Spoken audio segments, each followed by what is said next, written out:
Saya itu guru saya. Setiap ke Bandung dia selalu kontak dan selalu kasih tausiah. Makan nasi biryani kesukaannya. Dan dia selalu antusias ketika bisa sedekah cahaya. Siapa yang pengen terang kuburannya, membawa sedekah cahaya, maka bantulah mereka, katanya, yang kegelapan. Dan bukan masalah gelap, bukan masalah terang rumahnya, kita harus menerangi hatinya. Makanya diberikan Al-Quran Braille yang di sana yang nggak bisa melihat.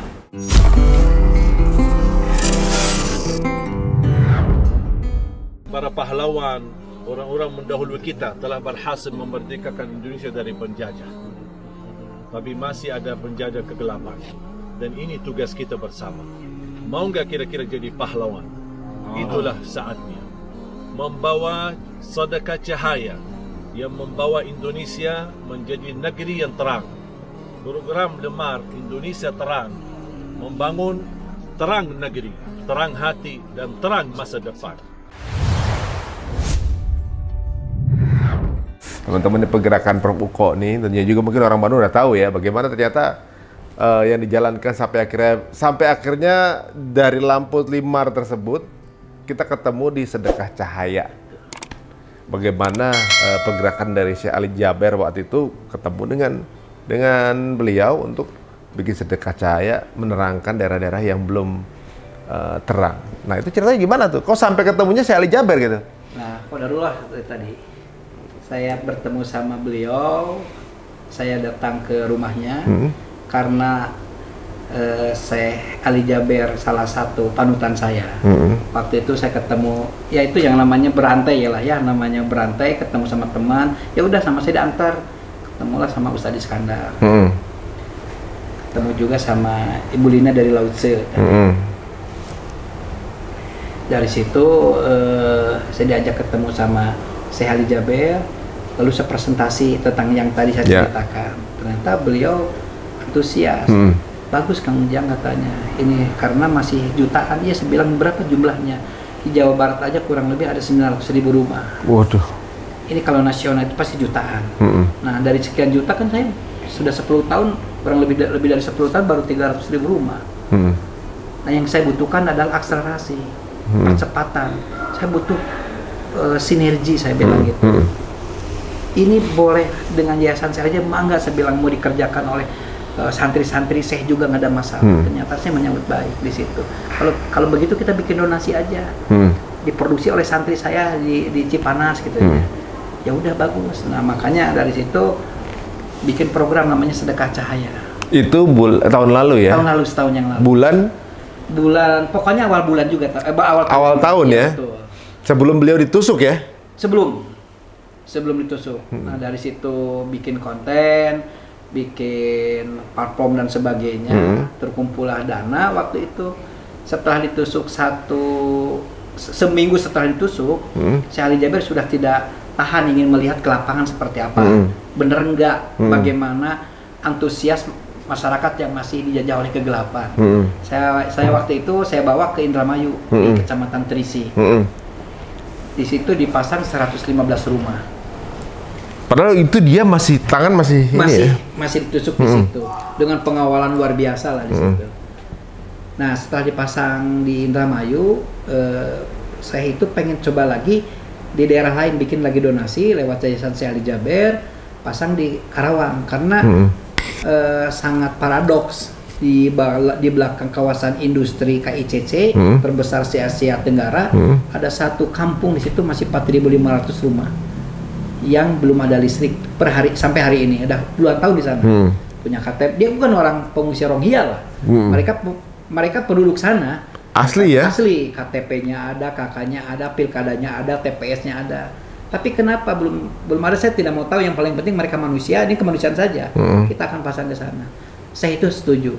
Tapi waktu zaman pemilu TPS-nya ada di sana? Ada TPS di sana. Kalau pas lagi TPS ada bisa masuk ya listriknya? TPS bisa masuk, ada sekolah juga kan di situ. Sekolah bisa masuk, listriknya bisa masuk. Bisa masuk kan ya, buat kita tidak mau menyalahkan siapa-siapa. Yang paling penting kita memperkuat posisi pemerintah lah ya di sini supaya bagaimana mereka merasakan keadilan sosial bagi seluruh rakyat Indonesia.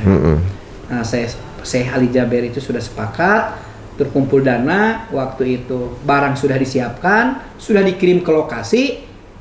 Masya Allah di sini ya disitulah Kang Ari ada suatu hal yang buat saya menjadi suatu sesuatu yang tidak bisa saya duga. Ketika dia undur dari mulai hari Kamis, diundur ke hari Senin, hari Minggunya sudah dapat kabar saya masuk rumah sakit. Akhir tahun lalu ya? Akhir tahun lalu. Dari situ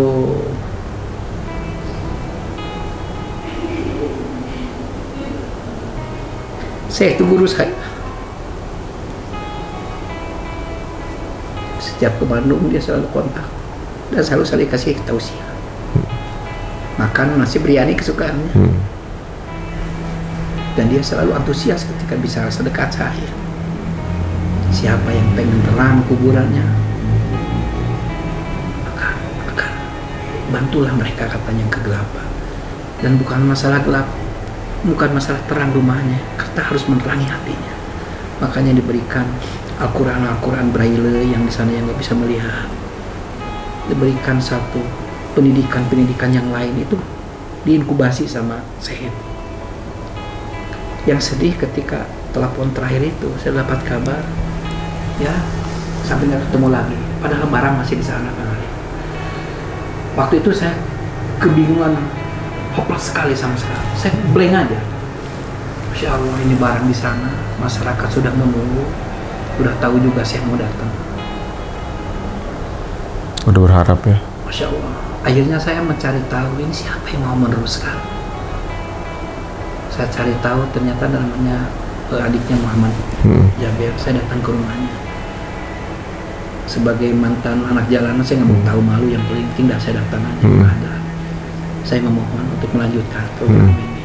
Datang ke sana, barangnya sudah di sana. Saya bilang kita nggak perlu dana dan sebagainya. Ternyata saya Muhammad mau. Sampai kejadian kita ketemu di sana. Buat saya bahagia sekali ketika saya ketemu Mas Ari Untung di lokasi di sana dengan beban yang luar biasa, bisa melihat sendiri bagaimana di sana antusias masyarakat. Buat saya plong. Nah, cuma ya tadi indikatornya begitu antusiasnya saya itu sudah membuat film-film pendek, sudah membuat konten-konten untuk mengkampanyekan tentang sedekah cahaya. Ini siapa yang mau melanjutkan? Karena Kang Ari, yang kita pasang kemarin itu baru 32 rumah dari 4.500. Itu ada 872 KTP KK yang sekarang ada di Ustadz Oman sebagai koordinator yang di sana. Mereka bilang, Pak, saya kelihatan rumah orang lain itu menyala. Ini anak saya mau belajar masih gelap, bagaimana? Nama saya, ini adalah tantangan bagaimana kita membebaskan kegelapan yang tidak bisa dilakukan orang lain. Orang lain saya bilang gitu ya. Kita harus lakukan ini Kang Ari. Kalau hanya berbagi beras barangkali banyak, berbagi sembako bisa, tapi berbagi seperti ini siapa?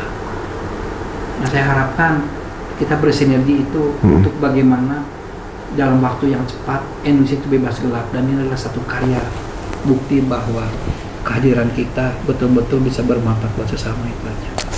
Insya Allah ya.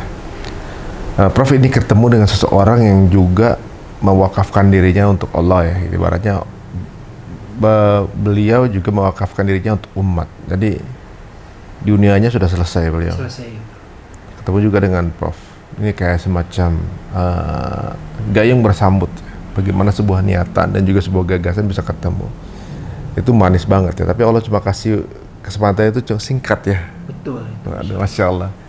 Nantinya juga Prof pasti akan membuka kesempatan untuk semua teman-teman untuk ikut ambil peran di sini. Bukan cuma jadi penonton, bukan cuma Prof sendiri, tapi teman-teman juga bisa ikut serta ya. Bisa ikutin kan orang-orang di rumah? Bisa, sangat bisa sekali. Caranya bagaimana tuh, Prof? Caranya yang paling utama itu buat kawan-kawan yang seluruh Indonesia, temukanlah data-data yang belum ada listrik, yang sahih, betul-betul yang sahih. Di mana lokasinya, siapa alamatnya, tolong di collecting. Setelah dapat itu baru kita akan menginventarisir, mencarikan bagaimana fundingnya untuk menolong mereka. Bisa sampai ke sana. Jadi bukan hanya di Jawa Barat, pasti di pulau-pulau tua masih banyak. Banyak di timur itu juga pasti banyak. Dan ini akan menjadi saksi bahwa anak pun perlu kebanggaan buat orang tuanya.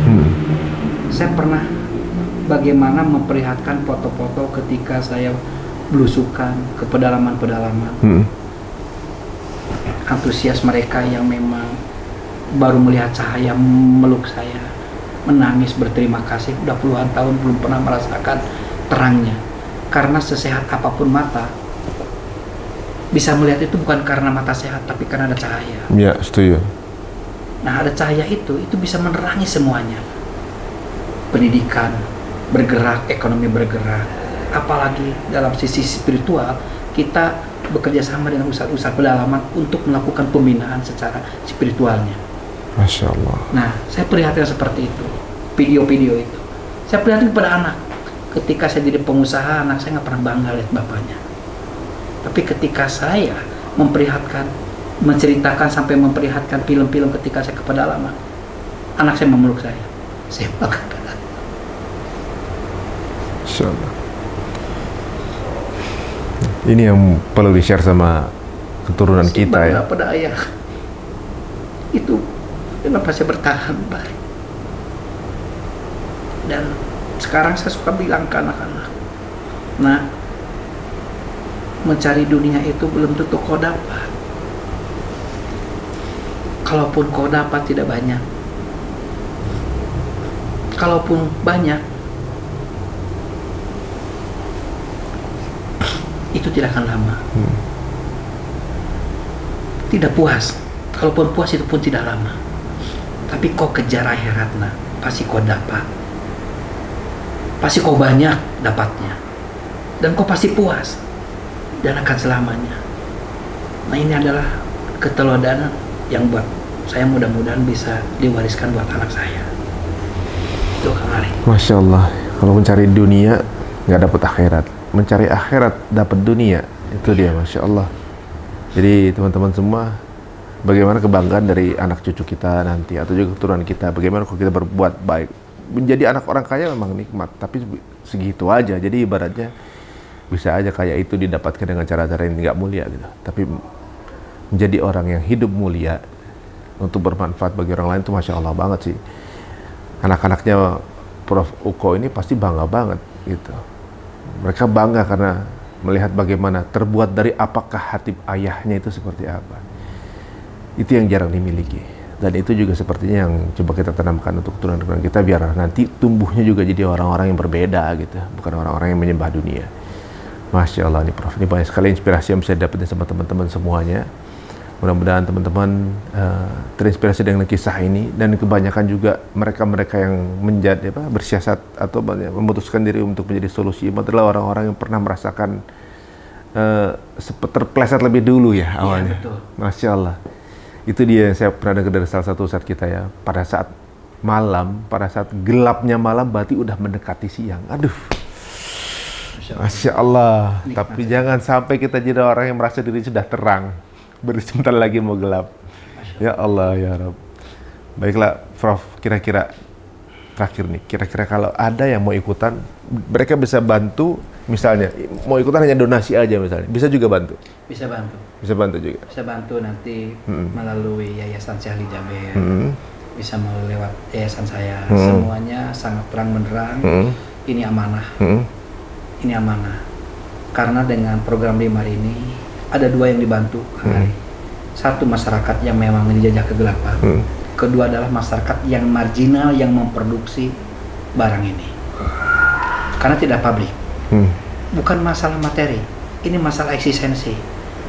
Ketika anak bertato yang sudah hijrah membuat lampu seperti ini, yang memang latar belakangnya tidak pernah punya pengetahuan tentang teknis kelistrikan, dia bisa bikin lampu itu. Lalu mereka pasang di NTT waktu itu, saya masih ingat di NTT waktu itu mereka pasang, naik pesawat tuh baru pertama, dia dengan gigihnya memasang di beberapa rumah yang harusnya jam 9 malam itu sudah beres semuanya, kumpul di posko karena untuk kembali lagi ke kota. Anak itu hilang, yang ditato itu. Dicarilah oleh kawan-kawan Babinsa dan sebagainya. Ternyata dapatlah di ujung kampung itu terang. Ada lampu, ada rumah yang terang, di situ udah ada. Ternyata anak itu lagi ngerokok. Dia nanya ke saya, saya tegur awalnya, kenapa kamu nggak kumpul di sana? Pak, saya udah terlanjur janji ke ibu yang saya pasang rumahnya di sini. Ibunya bilang saking bahagianya dia sudah menyiapkan makanan luar biasa. Dia mengeluarkan selimut yang belum pernah dia pakai selama 3 tahun yang beli di kota untuk menjelimuti saya. Dia melihat lampu, Pak, nggak nyangka lampu bikinan saya bisa membuat ibu itu tenang sampai tidur seperti itu. Kalimatnya sederhana, Kang Ari. Ternyata untuk bahagia itu tidak harus melalui tahapan sejahtera dengan indikasinya penik-penik duniawian. Tidak harus selalu kaya. Bahagia itu ketika kita bisa bermanfaat buat yang lain. Buat saya terima kasih Kang Ujang, meluk saya lagi. Yang tadinya ekspektasi masyarakat luas bahwa bahagia itu harus dengan kaya dan sebagainya. Ternyata ketika eksistensi dia diakui, dihargai, apalagi berguna buat masyarakat, dia merasa bahagia. Makanya kru Limar yang saya namakan Laskar Pelita, dia tidak punya apa-apa secara harta, tapi secara hati dia sangat luar biasa. Dia bersyukur terus menerus. Makanya saya bilang ketukan dalam hatinya nggak perlu diungkapkan, tapi di situ harus disebutkan, menyebut nama dalam keadaan diam apa, ingat ke sana. Itu adalah sebagai rasa syukur. Insya Allah. Dan masya Allah disitulah ada hal-hal yang buat saya dengan Limar itu di hulu didapatkan, di hilir pun kita bisa membantu orang. Makanya kalau sekarang kita mau bikin gerakan entah namanya Indonesia Bebas Gelap, Indonesia bersinar rumahnya dan sebagainya, yang sekarang diinisiasi oleh salah satunya oleh Yayasan Syahli Jaber, mudah-mudahan juga oleh kaum milenialnya. Saya mengharapkan Kang Ari Untung dengan kajian musyawarah dan sebagainya menjadi pelopor ini. Ini karena tidak ada orang yang bisa menyentuh mereka. Yang dilakukan banyak orang adalah bagaimana memasang meteran yang tidak punya meteran, bukan orang yang perlu dibantu, yang marginal sudah tidak punya apa-apa yang kemarin. Nah, ke depan kami bukan hanya memasang lampu, kita melakukan pengobatan gratis dan memberikan kacamata baca gratis bagi masyarakat yang lain. Sederhana, indah, tapi akan bahagia. Nah, mudah-mudahan ini jadi program Kang Ari dengan kawan-kawan. Saya sangat terbuka, saya wakafkan keilmuan saya. Saya wakafkan dana saya yang paling penting. Modalnya tetap berputar, lebihnya kita sedekahkan buat yang lain. Alhamdulillah, udah 300.000 rumah. Alhamdulillah, Masya Allah. Banyak orang Ujang kok nggak kayak, nggak usah, cukup lah buat saya. Yang tadi Kang Ari, saya yang tadi mudah-mudahan saya datang ke sini ketemu dengan Kang Ari, tujuannya cuma satu, mudah-mudahan kita bertetangga di komplek yang sama nanti kelak di akhirat. Masya Allah. Surga. Aduh, Masya Allah, Masya Allah, Masya Allah. Mudah-mudahan teman-teman, waduh, saya dapat tamu seperti ini justru jadi ada tamparan buat kita ya sebenarnya. Kita banyak yang memiliki potensi-potensi tapi nggak dimanfaatkan untuk umat, melainkan hanya untuk memperkaya diri sendiri. Aduh, nih, Masya Allah, Kang, terima kasih inspirasinya untuk kita semuanya.